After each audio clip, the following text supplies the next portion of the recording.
Halo teman-teman semua, perkenalkan nama saya Yohana Citra Simamora dari Universitas Pembangunan Jaya, Program Studi Sistem Informasi.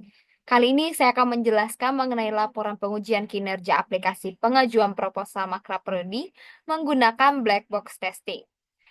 Oke, tanpa berlama-lama lagi. Latar belakang dibuatnya pengujian ini adalah untuk pengajuan proposal kegiatan mahasiswa seperti makrab yang masih banyak dilakukan secara manual, yang sering menimbulkan berbagai kendala seperti keterlambatan persetujuan, format tidak sesuai, kurangnya transparansi, dan sulitnya pelacakan status. Hal ini bisa mengganggu efisiensi dan ketepatan waktu pelaksanaan kegiatan. Untuk mengatasi masalah tersebut, dibutuhkan sistem digital yang dapat mengotomatisasi proses pengajuan, evaluasi, dan persetujuan proposal secara lebih cepat, akurat, dan transparan. Dengan sistem ini, mahasiswa bisa mengajukan proposal secara online, pihak akademik dapat mengevaluasi lebih mudah, dan status proposal bisa dipantau secara real time. Oke. Tujuan dari penelitian ini adalah untuk menganalisis kinerja aplikasi pengajuan proposal Makrab dalam meningkatkan efisiensi efektivitas proses pengajuan proposal, kemudian mengevaluasi efektivitas metode black box testing pada aplikasi ini, menentukan sejauh mana metode black box testing dapat digunakan untuk meningkatkan kualitas dan keandalan aplikasi. Ruang lingkup dari aplikasi ini adalah himpunan mahasiswa jurusan yang mengajukan proposal kegiatan kepada pihak universitas. Nah, untuk kajian teorinya sendiri, pengujian dan penjaminan kualitas perangkat lunak. Pengujian perangkat lunak ini merupakan proses penting dalam pengembangan perangkat lunak untuk menjamin bahwa sistem yang dibangun sesuai dengan kebutuhan pengguna dan bebas dari kesalahan yang dapat mengganggu operasional sistem. Nah, kita menggunakan metode black box testing. Metode ini menguji perangkat lunak yang menilai secara fungsionalitas sistem tanpa mengetahui struktur internal atau kode sumber daripada aplikasi itu sendiri. Dalam metode black box testing ini terdapat beberapa teknik yang umum digunakan. Misalkan saja boundary value analysis yang menguji nilai-nilai batas dari input yang dapat diterima sistem. Kemudian equivalence partitioning, ini merupakan pengelompokan input ke dalam kelas-kelas yang diperkirakan menghasilkan output yang sama untuk mengurangi jumlah kasus uji. Nah, kemudian proses pengujian dan evaluasi.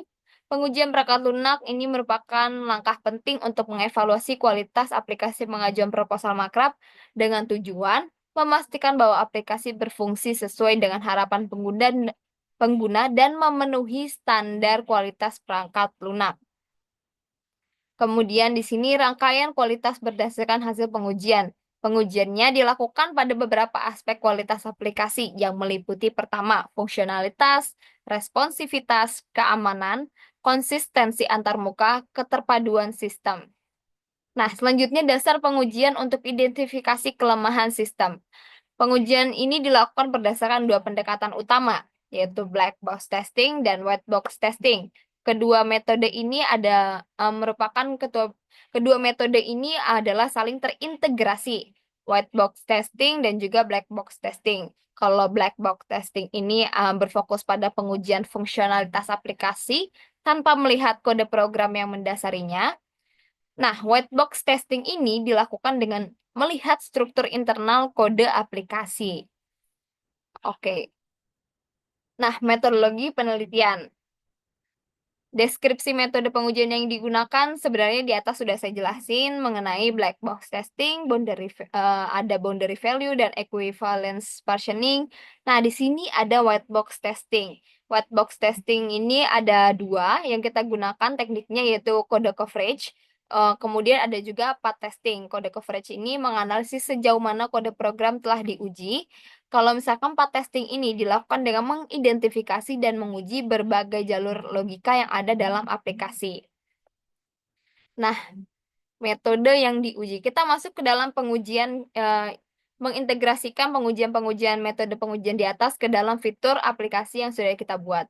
Misalkan pertama adalah modul persetujuan proposal. Secara black box testingnya, boundary value analysisnya input dari modul ini persetujuan proposal itu disetujui atau ditolak, kemudian alasan penolakannya apa. Alasan penolakan ini harus minimal 10 karakter untuk alasan penolakan. Valid partials-nya ini alasan penolakan yang panjangnya harus minimal 10 karakter. Kurang dari 10 karakter maka akan terjadi invalid partials.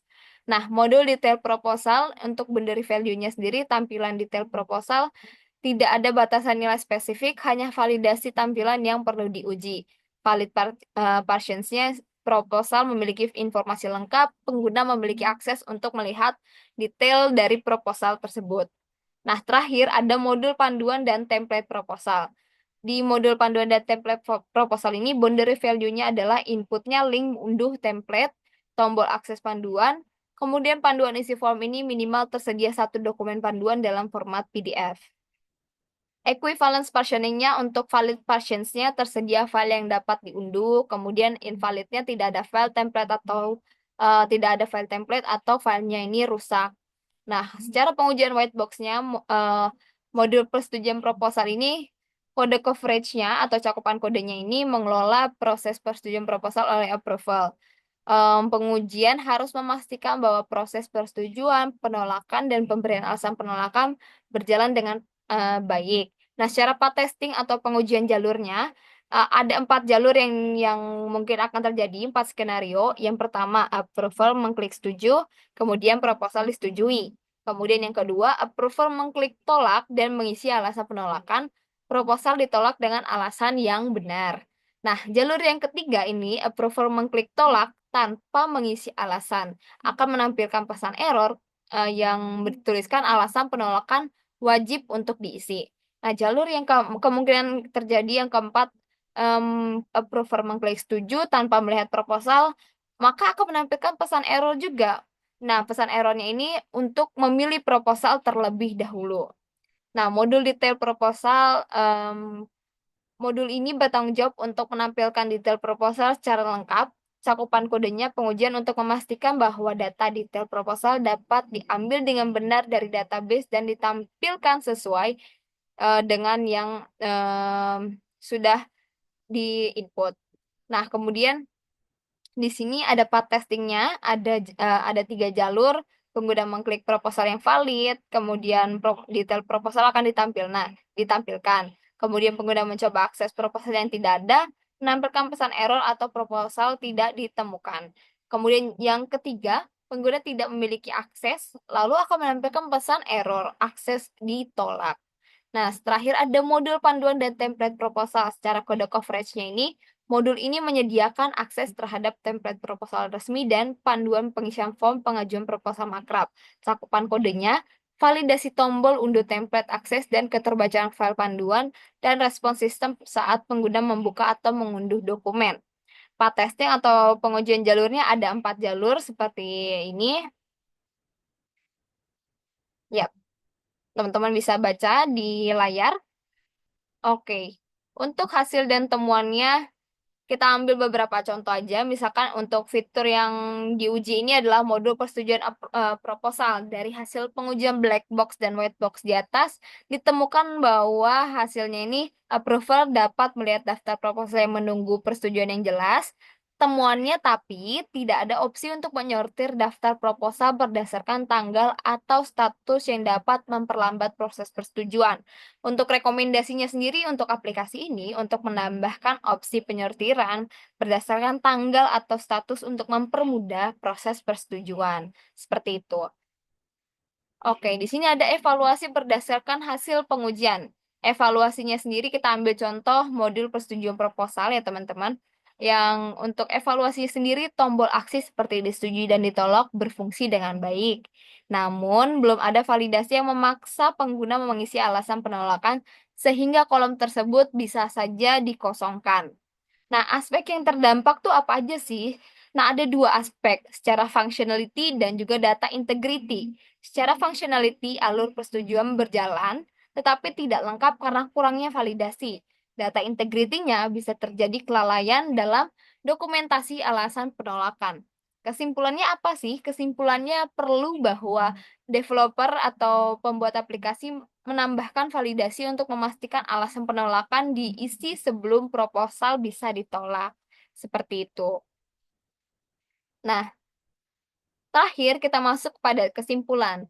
Nah, berdasarkan hasil evaluasi dan pengujian terhadap beberapa modul utama dalam sistem pengajuan proposal kegiatan mahasiswa, dapat disimpulkan bahwa sistem telah menjalankan fungsi dasarnya dengan baik, namun masih memerlukan beberapa penyempurnaan untuk meningkatkan pengalaman dan efektivitas dari pengguna. Oke, teman-teman, kira-kira segitu aja penjelasan aku mengenai pengujian aplikasi menggunakan metode black box dan juga white box beserta dengan jenis-jenis pengujiannya. Semoga video yang saya buat hari ini yang sudah saya jelaskan kepada teman-teman dapat membantu teman-teman dalam proses pembelajaran. Sekian dari saya, terima kasih, sampai jumpa lagi.